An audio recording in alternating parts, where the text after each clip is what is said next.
people, welcome back to my channel. I hope you guys are doing real good. Guys, guess what? We're going to be making gari in the kitchen today. Let's go down to business, guys. The first thing is to peel your cassava as follows.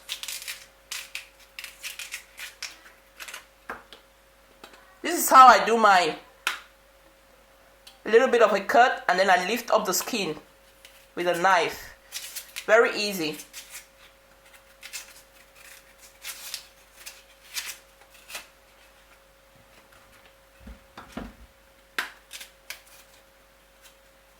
If you're abroad, you can get cassava from an African shop.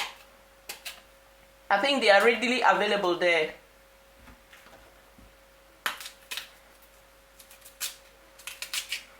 Oh, how I used to enjoy making gari at home with all the local equipments.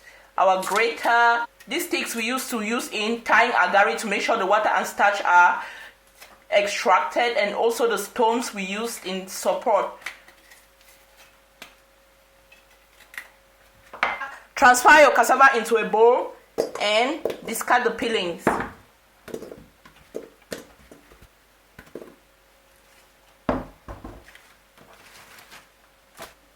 The next thing is to wash your cassava.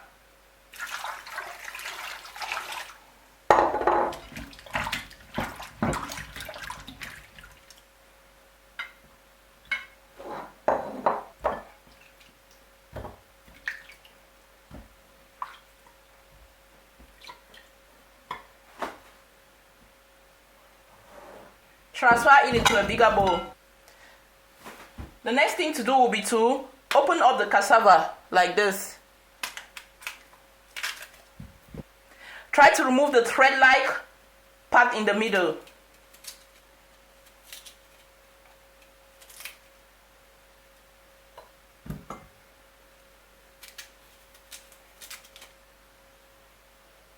Discard. Do same for all your cassava.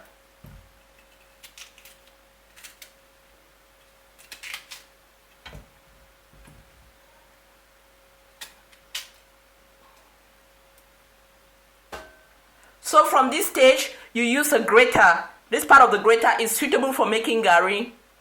But we're not going to be using a grater today. We're going to ease our work by using a blender. So what we're going to do is further reduce the sizes of our cassava by chopping them down into pieces.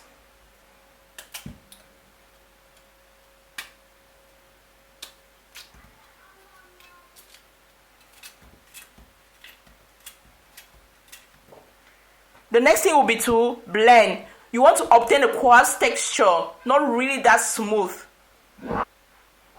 Put your cassava in a blender.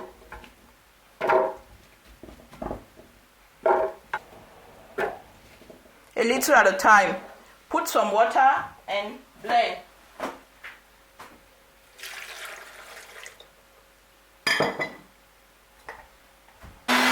Transfer this into a bowl and blend the rest of your cassava. So this is our blended cassava. I told you it's not finely ground, it's coarsely ground. So the next thing will be to get some cheesecloth.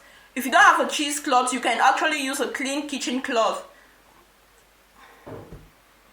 Get a bowl just to act as a support, and then you place your cheesecloth over the bowl.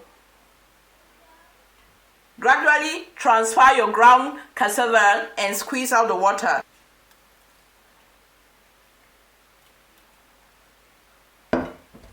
Gather everything up and squeeze out the water.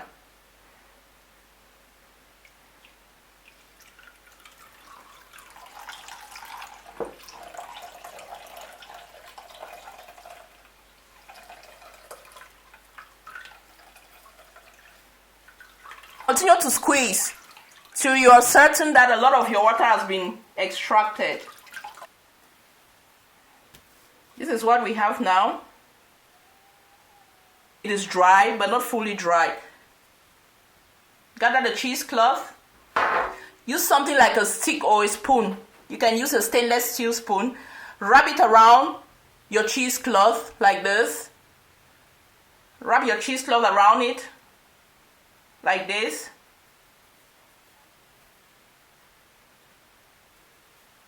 This is what we used to do in Cameroon in those days. You can see the water draining out of it. So guys, first we're going to get a tray or a baking pan like this. Place a baking rack over it or anything that can help support your gari. Place our gari on it. Use something like a chopping board to place over our gari. And then we look for any weight in the house. Could be a heavy pineapple or a heavy watermelon since we don't have a stone. Or I'm going to be using water filled in a bucket as my weight because the bucket has a lid. So that really helped drain out water from my ground cassava because we want everything as dry as possible. Alright guys, so I'm going to place my bucket of water over this. And then I will use the wall to support it overnight. You just have to improvise because we don't have everything readily available. See you guys tomorrow. Bye bye. Guys, another way to tie your gari or to ensure that it's well dry is to get ropes like this and two long sticks like this. Also, you could add other sticks like this to support the sides of your gari. The first thing is to attach the ropes at the end of two of your sticks.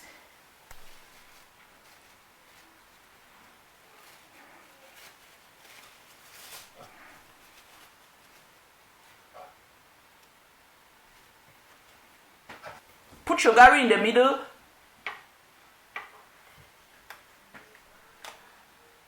Press everything down and tie the other end. Fasten in such a way that water begins to drip.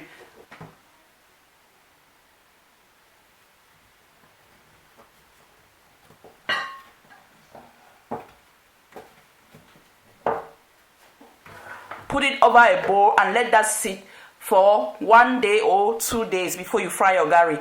Make sure your gari is very dry before you fry it. It's very important. If you want to add the other sticks, then you add them on the sides like this. Like this.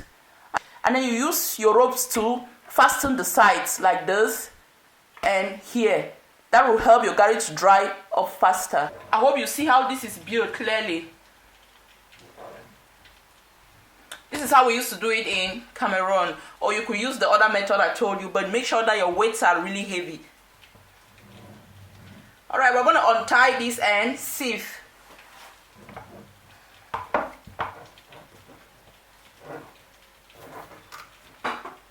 Let me show you guys the gari. Guys, my hands are well washed, so make sure yours are too. It's really dry. It's really dry. Really dry. So the next one I'm going to do is get a bowl and a sieve. Put your dry ground cassava in the sieve and sieve through. Like this.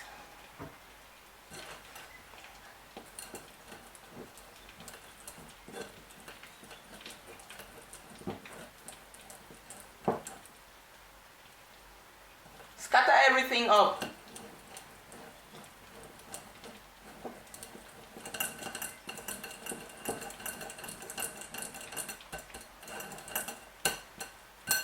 So this is what we have. Do this for the rest of your cassava. See you later. So this is what we obtain, guys, after sieving through. The next thing is to put a pan on the stove. Add a little bit of gari into your pan and begin frying. Do it on low medium heat, guys.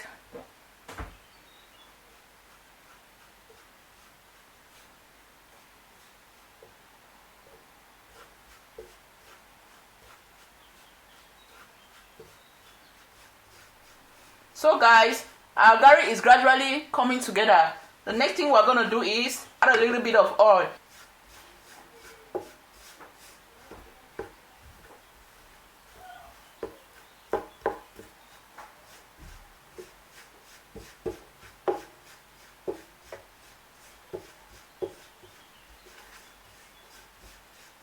Guys, your gari is dry when it starts making this charred sound. You know it's really dry, and then you can take it off at that point. Transfer this into a flat plate and let it cool down. Yes, your gari, guys. Spread it out so it cools down. Continue to fry the next batch.